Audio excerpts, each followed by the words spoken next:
And see, I believe if we want to go from surviving to thriving, we're going to have to shift some of our ideology.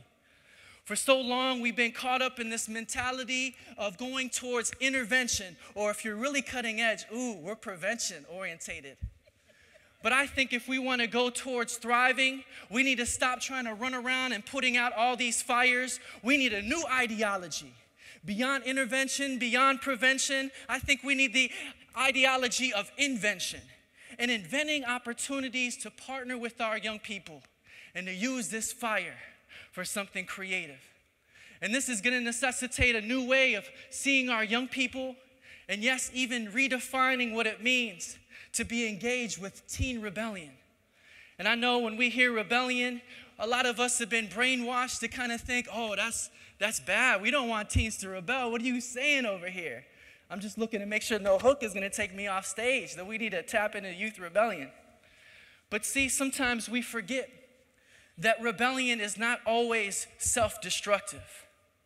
Sometimes we need to look back through history and remember that some of the greatest social movements that have ever happened in this world have happened because youth stood up and they realized that they had a place of leadership. They realized that they needed to rebel against the status quo that was holding them down. I'm thinking about some of the youth in the 1960s who sat at lunch counters and said, we need to be served, and that accelerating the civil rights movement. I'm thinking about young people in South Africa challenging the Bantu education system and how that helped to overthrow the system of apartheid. I'm thinking about young people in Brazil partnering with youth workers, getting the Brazilian Congress to accept the UN's rights of a child. I'm thinking about some of the youth here back in the US, even in the South Bronx, a place that was labeled the worst ghetto in the nation, and how these young people experience social displacement. They experience being burned on a number of ways. And yes, initially they started to burn each other and fire back on each other with gangs and violence. But these young people, in partnership with some of the civil rights leaders, realized that these other gangs were not the enemy. Indeed, the enemy was the systematic oppression that was holding them down. And so in 1971, they came together and started a gang peace treaty, which opened up the door and allowed for young people to come together and have a party one summer night in 1973. And a DJ by the name of DJ Kool Herc played at a party that brought all these kids together, giving them space to take that pain and to find ways to invent and express themselves with this pain. And so that night, they started a new kind of a dance. I don't know if it was quite as intricate as the jerk that y'all were doing last night, but it was pretty ill. And also, off of this music, they started expressing themselves using poetry and rhyme. They started expressing themselves through aerosol art. And this movement started spreading like a wildfire throughout this nation and throughout cities in this entire world. Maybe you heard of this movement. It's called hip-hop. And I know a lot of our older folks from the civil rights generation, they hear hip-hop and they think of someone shaking their little booty or someone pulling up with a, rusty car bumping and rust coming out the car. But see, hip-hop was created by youth to help give them voice and to give them hope. How many of y'all know that young people are created to make noise?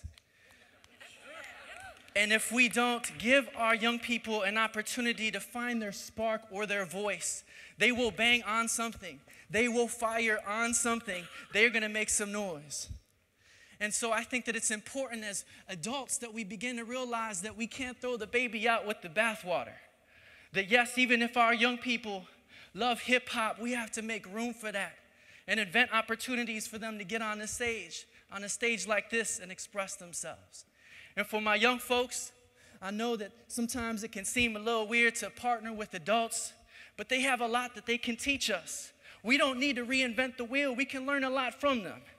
But sometimes we can, put our own style and flavor. We can put a spinner on that wheel. You feel what I'm saying? So we need to start rolling out together. And this is the kind of thing that helped me to transform my life, helping me to find my voice, having the support of adults, helped me to take all that passion and purpose and even all that pain and do something creative with it. See, on one side of the coin of my life, I graduated from school with honors, created my own major, started the good life. But I remember when I was 14, getting kicked out of school for selling drugs, running away from home, getting arrested by the cops, man, going through drug rehab, even trying to take my own life.